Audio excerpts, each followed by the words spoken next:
Hey everybody, I am coming to you today from my office, and I wanted to talk to you all about a very serious issue. And so it's something that I went through, and I wanted to share my story because I get this a lot in my office, like, oh, you guys, your house must be so peaceful, you've got it all figured out, and all this stuff. Well, first of all, my house is not super peaceful. No, it's a very chaotic environment most of the time. But I never want moms when they come to the office for them to think that like my life is perfect and I've got it all figured out, because I'm learning just like you guys.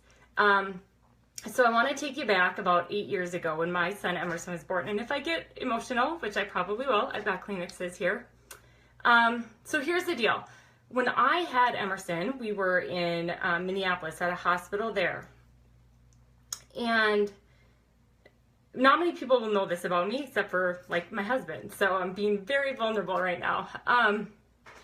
Right after he was born, I knew something was wrong. And so I remember my husband taking my son, but I was in so much pain and that I could not bond with my son. I didn't want to nurse him. I didn't want really anything to do with him. I had so much pain going on myself. I remember the nurse telling me, I was telling her like, something's really not right. I'm not feeling right. And she kept saying, you're fine. I gave you a Motrin. And if you know me, I don't really take anything at all. I never had any pain meds, didn't have an IV, nothing like that for any part of my birth with him. And so I knew something was wrong. I couldn't bond, and I knew instantly. And my husband will call this like the year that I hated him. So I have to give him credit, because boy did he stick it through for that year when I was probably not the easiest person to be around. But here were some of the symptoms for me. I remember going to the lake, and I remember being on a boat and having my son in my arms, and he would have the life jacket on. And I remember having the thoughts come through my head, like, what if I just dropped him over? What would he look like going in that water? And this is something that's very hard to admit, but I want you guys, moms that come through my office and you come in with your newborns and you start crying and you feel super overwhelmed and whatnot, know that I've been there. I've been there, and I can like love you through it and relate as much as possible to you. I remember my husband coming home after I had been home all day with the kids, the two older ones, who were little at the time, obviously.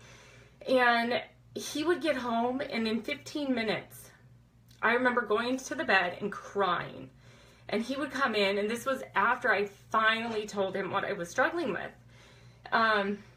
I remember him hugging me and saying, like, are you okay? Are you mad at me? And I'd be like, no, I'm just so frustrated. Like, you were able to accomplish in 15 minutes what I couldn't get done all day, because I had no desire to do it all day. So that's really hard. And I finally started to come out of it, like I said, about a year later, when I opened up to my husband and kind of let him know what I had been struggling with. Then fast forward to, say, October of 2010, and I had had a miscarriage. And there was so much guilt because there was the fear of, well, I didn't want to be pregnant because I was not ready to be pregnant, but I so badly wanted that baby.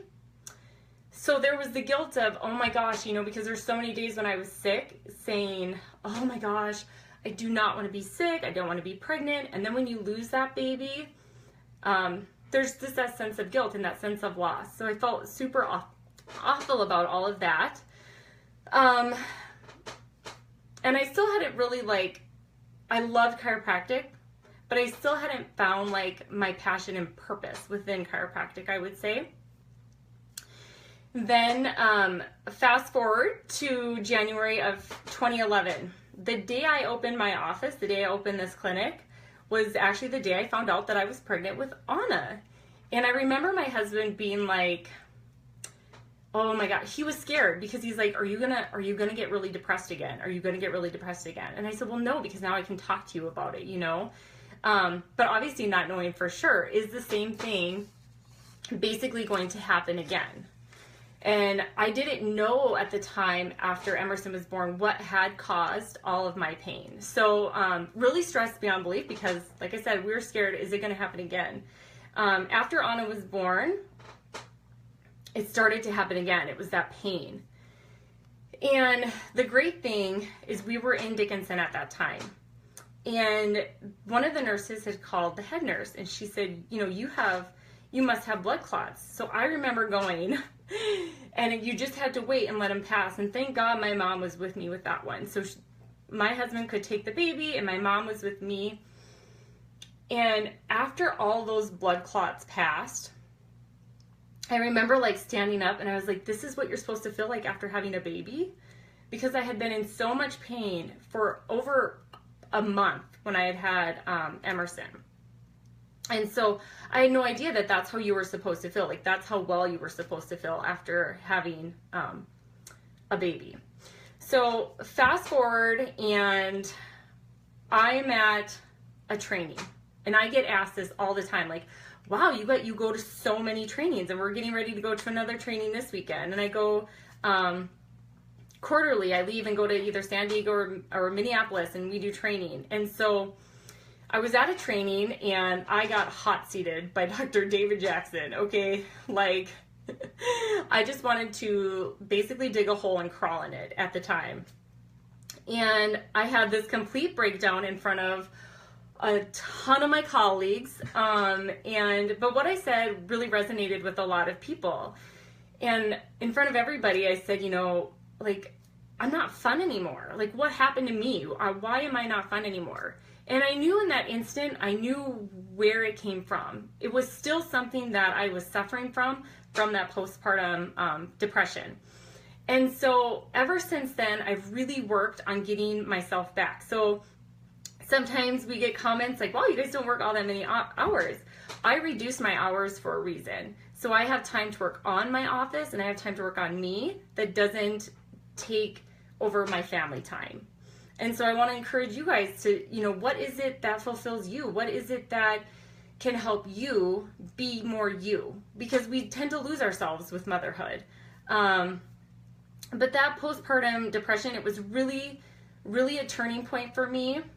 And I didn't start making those changes until, you know, a few years later, which thank God for my colleagues in the Epic Tribe that I'm a part of and Dr. Jackson who pushed me to like get through that.